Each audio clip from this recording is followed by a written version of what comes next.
So when people talk about the unconscious, I think this is what it is, because there's the procedural unconscious, that's at the lowest level, right? Because that's movement, so that would be procedural memory.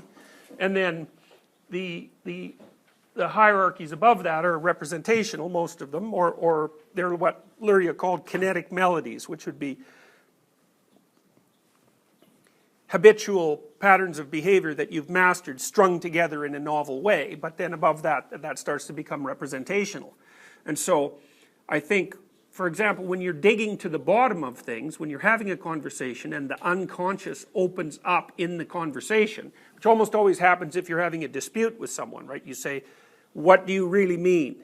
And then they have to decompose what they're saying into its subsidiary elements, and sometimes that's a search, but sometimes it's actually a meditation. Where did that idea come from? What is the underlying structure?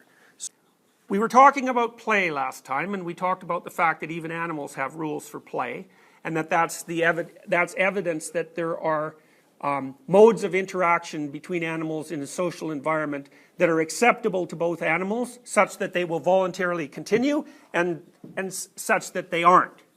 And you know, it's a Piagetian observation that constitutes one of the basis of moral behavior, and that seems to me to be a very, very powerful insight, because it takes the idea that there's something arbitrary about morality, it takes that out of the picture. It says, well, it's malleable, but it's not arbitrary. You know, it can't just be anything. So that still leaves you with the problem of how large the boundaries are, and that's a tough one, because obviously you all know that there are many ways to play that all function as acceptable play. Although one of the rules would be everybody who's playing the game actually has to agree to play it, you know, and that seems to me to be something like an absolute rule regarding social conventions.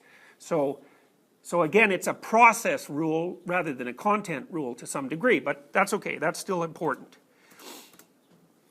All right, so now I believe we talked a little bit about Frans de Waal's work with chimps, right? And I mentioned that what de Waal has found out is that it isn't just the caveman chimp with the biggest club who's the top chimp. The top chimp in a hierarchy that remains relatively stable and who doesn't get torn to shreds by his subordinates can't be an absolute tyrant. There are social conventions that he has to follow, and those seem to involve the ability to form coalitions with other males. So there's a cooperative element, and then also attention to the females and infants that are in the chimp troop as well. And in some sense, what it seems to indicate is that the more sophisticated the top guy, because in chimps it's usually a guy, I think it's always a guy in chimps, the more sophisticated he is in his social maneuvering, the more stable the resultant hierarchy. And so what that implies, as we've discussed, is that there are differences that are qualitative between hierarchies. And that's, again, that's a moral hierarchy. Some function better than others. Some, you have to define better, but I think it's reasonable to define better, again, from a modified Kuhnian or Piagetian perspective. You say a better system is one that does all the functions of the previous system plus more, or that it's more stable, or something like that. You can define better. So, and we're associating dominance to some degree with competence, and the competence is social competence.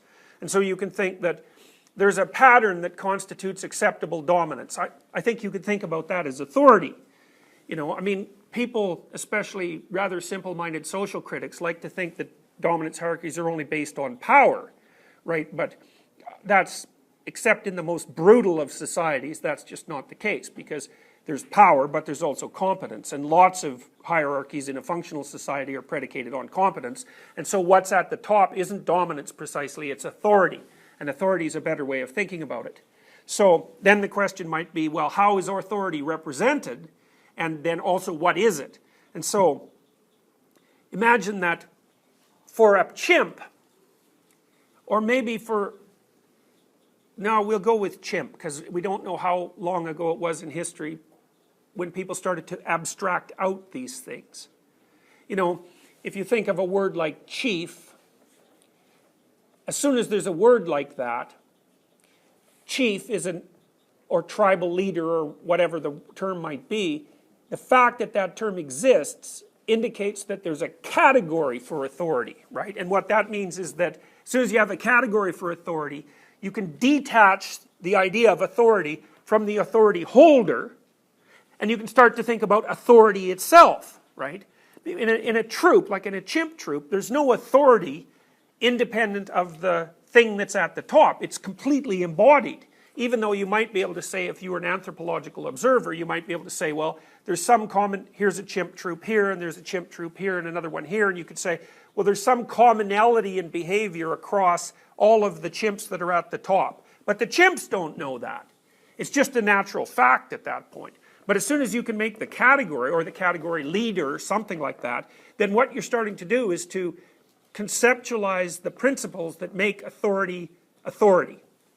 So, and that's because we can abstract and because we can represent. We've been doing that for a very long period of time. You know, we do that as modern people all the time. There's a huge body of studies in management science about what makes a leader.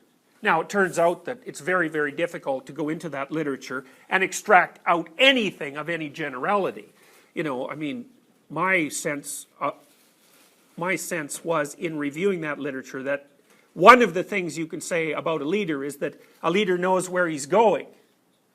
But once you go past that, then what constitutes leadership in complex human organizations is hard to articulate, but it's also rather situation dependent.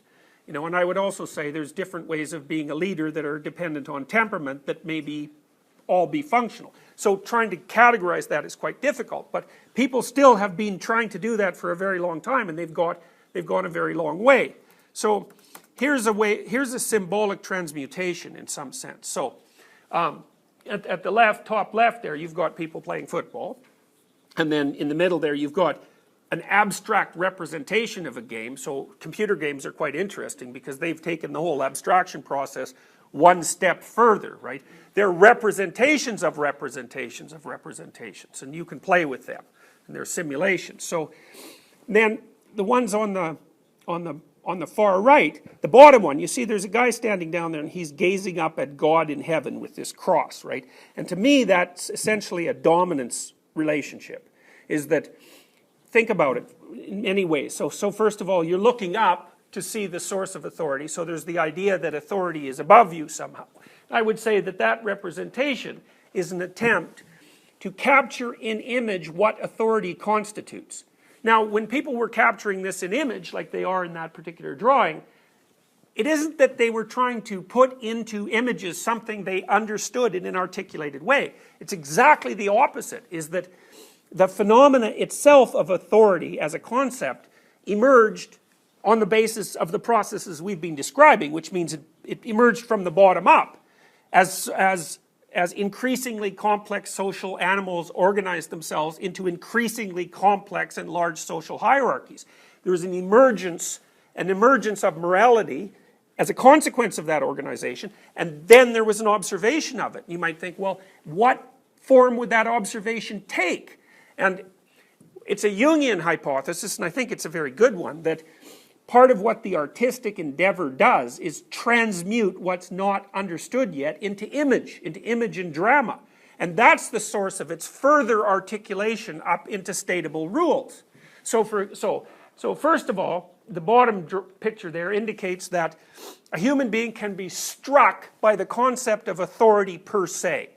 You know, so you might think, well, what's even more of an authority than an authority? And the answer to that is, it's whatever makes authorities authorities across a large class of authorities.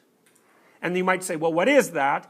And the answer to that is, well, we're still figuring that out because it's so damn complicated. It's unbelievably complicated. Now,